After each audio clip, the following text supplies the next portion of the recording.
Chapter 13 Indian National Army. At a time when the Quit India movement was in full swing, thousands of Indian soldiers stood in readiness at the eastern border of India for war against the British. These soldiers were members of the Azad Hind Sena or the Indian National Army. Netaji Subhash Chandra Bose was their leader.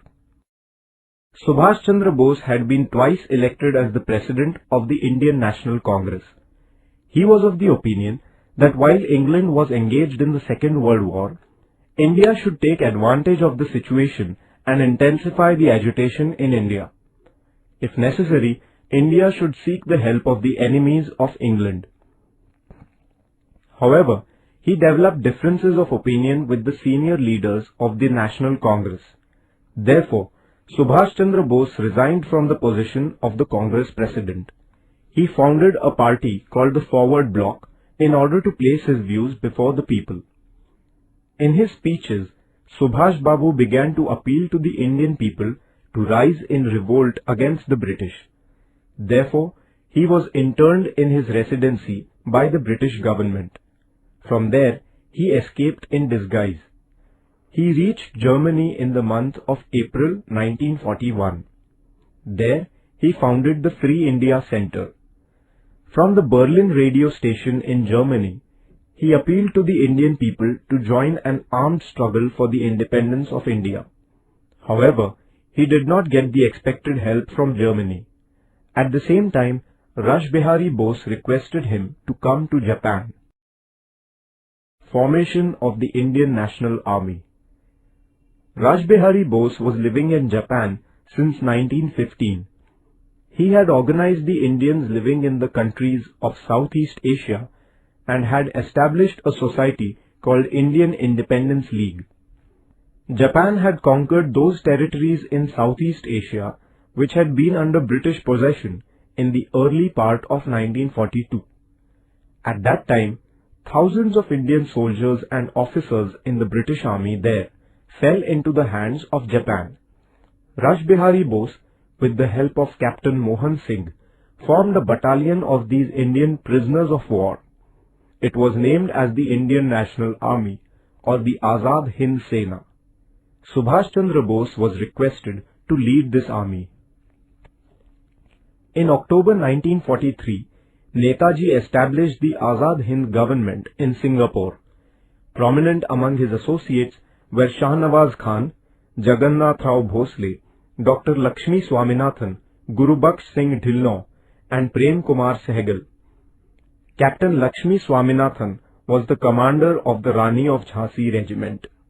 The tricolor was the standard of the Azad Hind Sena. Jai Hind was their salutation. Their clarion call was Chalo Delhi. Kadam Kadam Badhaye Ja was their marching song. Subhash Chandra Bose made an appeal to the Indian people to give their lives for the cause of India's freedom. The campaigns of the Azad Hind Sena.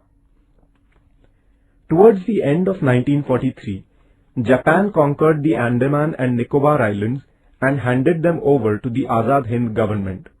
Netaji renamed them as Shahid and Swaraj. Arakan in Myanmar was captured in 1944. Posts on the eastern border of Assam were captured. But the Imphal campaign remained incomplete because the Japanese supplies that the Indian National Army was receiving stopped.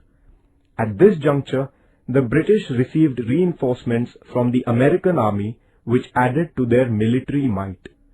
Even in these adverse circumstances, soldiers of the Indian National Army were fighting with all their strength. In August 1945, America dropped atomic bombs on the cities of Hiroshima and Nagasaki in Japan. As a result, Japan surrendered. Around this time, Netaji Subhash Chandra Bose died in a plane accident on 18 August 1945. The Indian National Army was then forced to lay down arms. Thus ended the phase of the struggle of the Indian National Army. The trial of the officers of the Indian National Army. The British government charged the officers of the Indian National Army with treason. The proceedings of their trial began before the military tribunal held in the Red Fort of Delhi. Pandit Jawaharlal Nehru, Bhulabhai Desai, Tej Bahadur Sapru and other distinguished jurists defended them.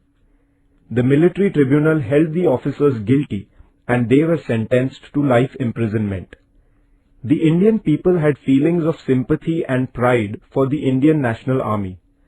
The punishments given to the officers by the British government gave rise to feelings of outrage against the British government among the Indian people. The British government had to suspend the sentences given by the military tribunal. The revolts of the Indian naval ratings and of the air forces.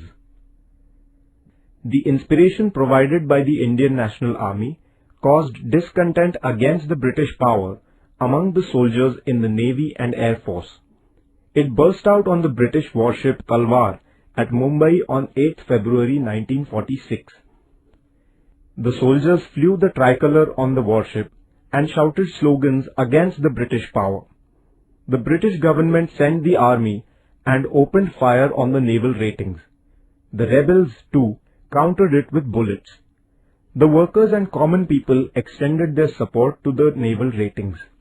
Finally, with the mediation of Sardar Vallabhbhai Patel, the naval ratings laid down their arms.